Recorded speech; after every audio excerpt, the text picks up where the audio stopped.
Crazy Jane is a fictional character created by Grant Morrison and Richard Case for their work on the Vertigo Comics version of the Doom Patrol. She first appears in Doom Patrol Volume 2 number 19 February 1989. According to the afterword in the first trade paperback collection of Morrison's Doom Patrol, she is based on Truddi Chase.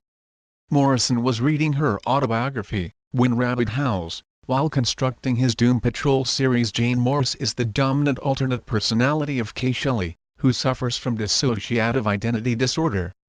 As a result of exposure to the alien Dominators gene bomb, each of her 64 alternate personalities has a different superpower.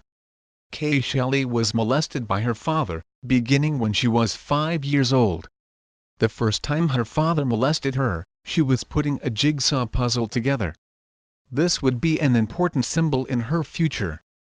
Kay eventually withdraws completely and is replaced by an alternate personality answering to the name Miranda.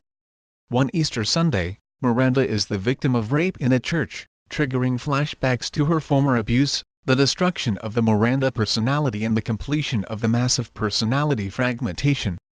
Kay is committed to a mental institution soon after. When the gene bomb goes off, Jane and all of her personalities are affected.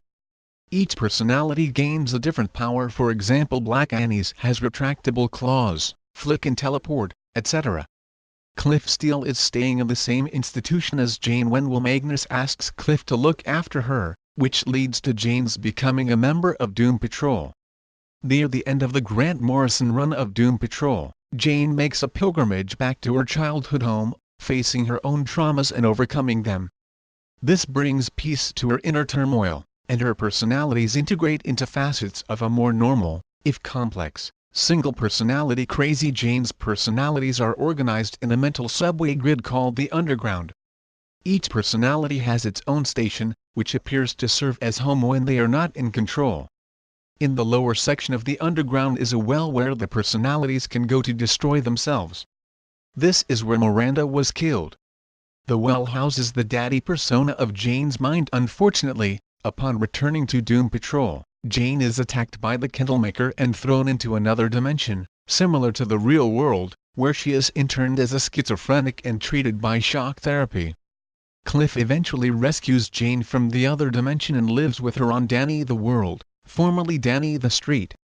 In Rachel Pollack's run, it is revealed that Jane's alter egos still exist, and Cliff leaves her and returns to Earth. The two separated due to constant arguments, mostly Cliff's fault, and that Cliff felt afraid of her.